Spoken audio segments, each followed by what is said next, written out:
Hi everyone, welcome to my YouTube public health channel. My name is Gita Alam. I have Master of Public Health.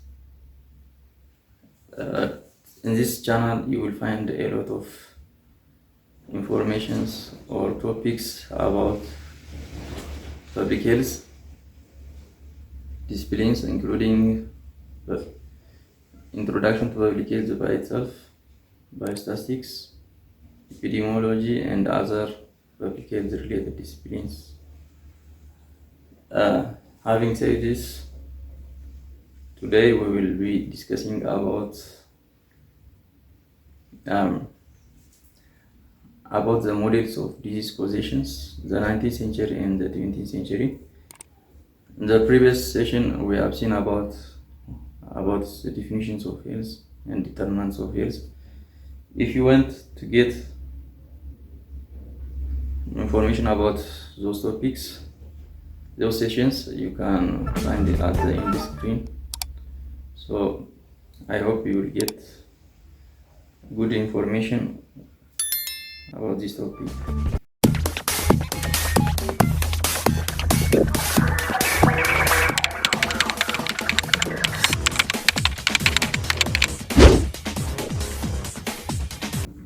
Hi everyone, today we will discuss about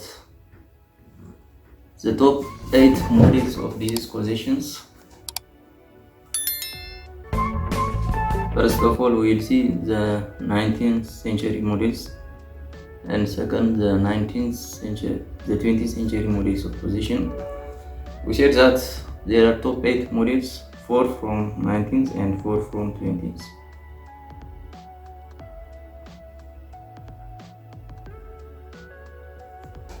The first model of causation is contagion theory. The second is supernatural theory. The third is personal behavior theory, and the fourth is miasma theory. And we will see each one by one.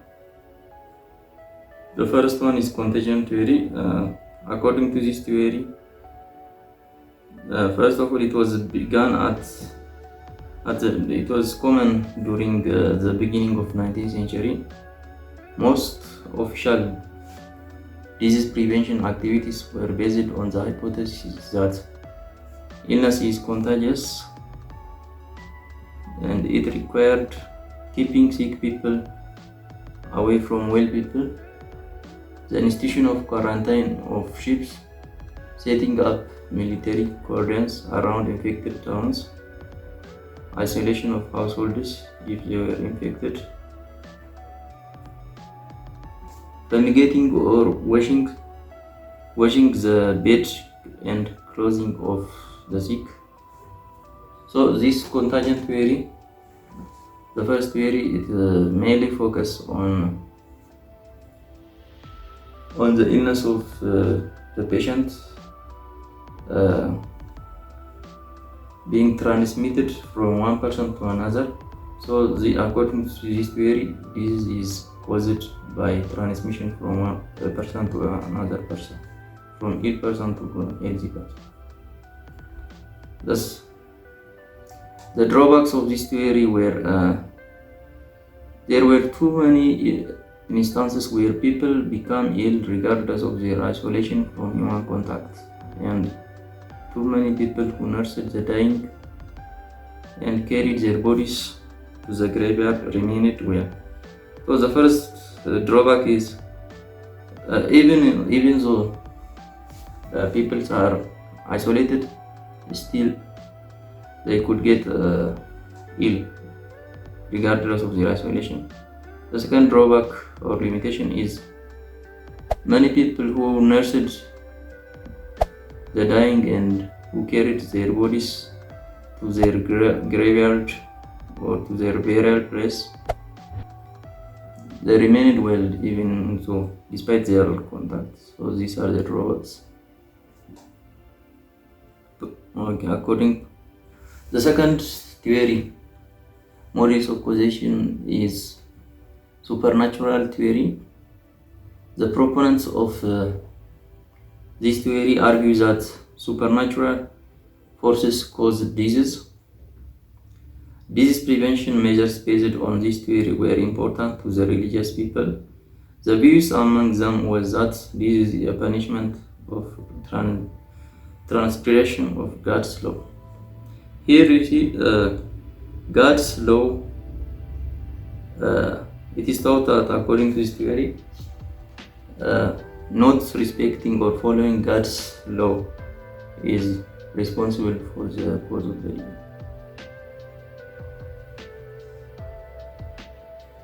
The third theory is personal behavior theory. This theory held that disease results from wrong personal behavior. In this theory, the source of the disease was not tied with mysterious ways of God, like the previous theory, which is a supernatural theory. Instead, people caused their own disease by living fully unhealthy. So this, according to this theory, improper diet, lack of exercise, poor hygiene, and emotional tension become focus of prevention.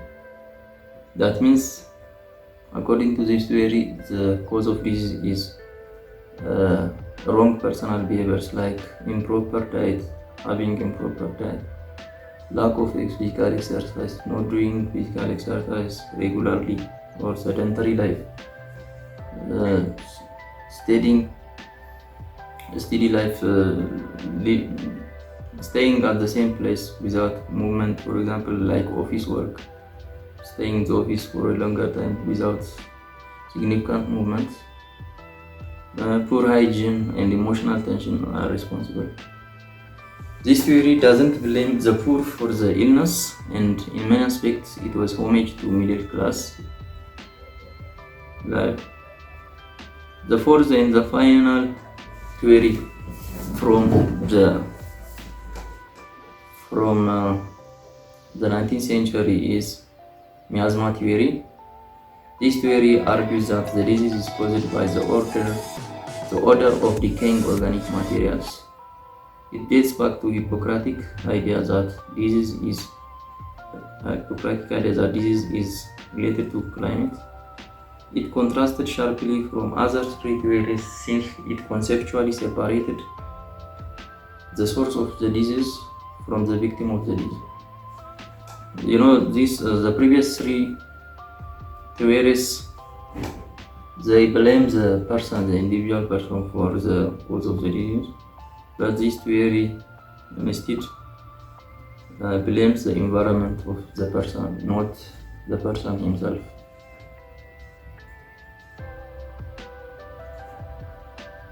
The other is the 20th century models of disease causation. The first and the 19th century models of disease causation, there are four more models of disease causation, and the 20th four. So totally we have 8 causation. So the rest of the 4 causation models are: the first one is germ theory, the second one is lifestyle theory, the third or the seventh overall is the environmental theory, the fourth from 20th century or the 8th from overall theory is the multifactorial theory. The germ theory, this theory rapidly overtook other explanation of disease causation. It held the notion that microorganisms cause disease and it is possible to control disease using antibiotics and vaccines. There was criticism of this theory by others stated as the incidence of all major infection diseases began to fall several decades before introduction of vaccines and antibiotics. According to this theory, the cause of the disease is microorganism. The microorganisms are responsible for the occurrence of disease, as a cause of disease.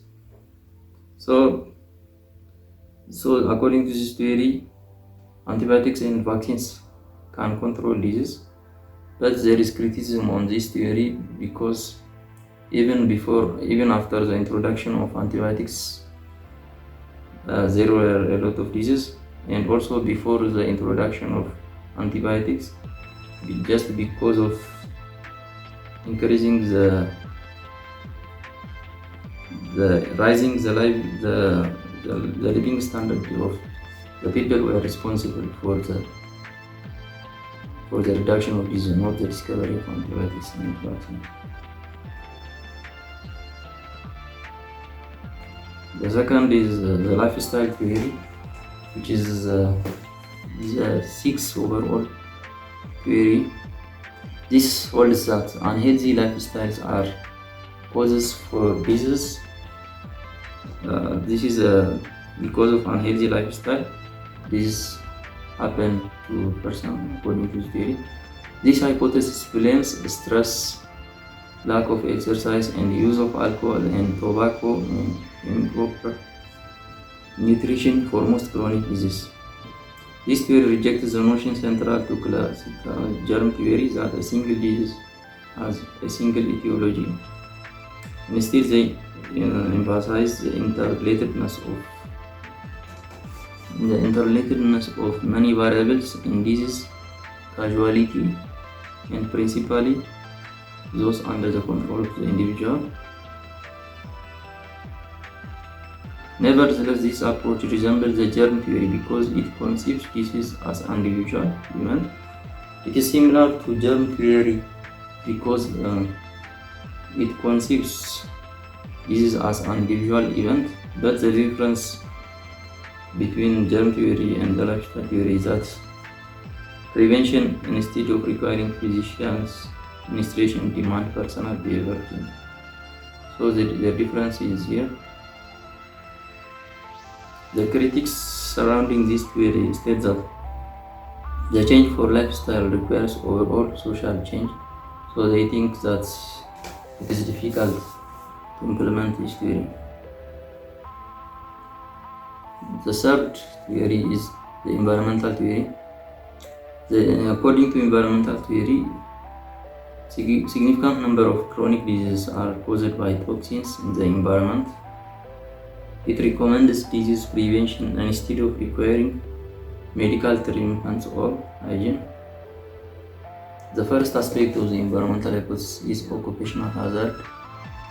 So occupational hazard, when you say occupational hazard, these are hazards or injuries or disasters that happens during the work time, especially for industry workers. And the second concentrates on toxic substances in the air, water, and soils. Toxic substances, they are air pollutants or water pollutants or soil pollutants. The third aspect focuses on the synthetic additives to organic foods. There are a lot of additives or extra substances added to our food during food processing, which are used for a lot of purpose, for preservation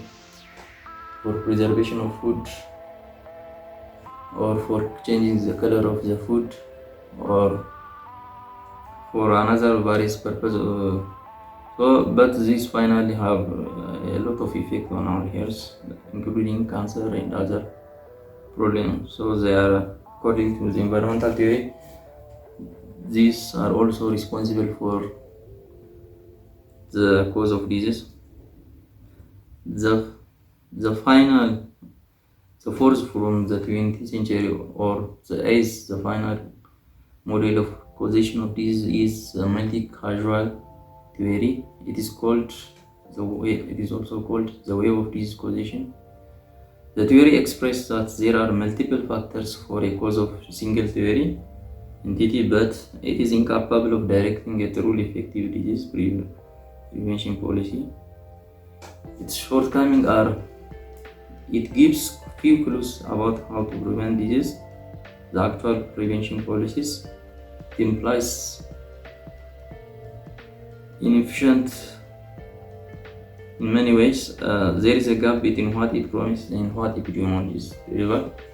So obviously, as its name describes, the multi-causal theory says that multiple factors or a lot of different factors are responsible for the cause of a single cause, for a single disease.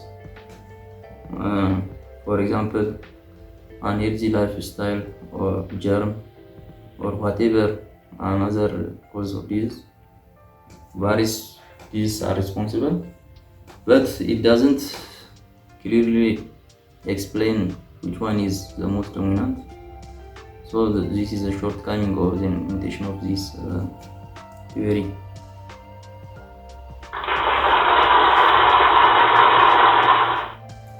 Okay, thanks for watching. Stay tuned for more videos. Thanks again.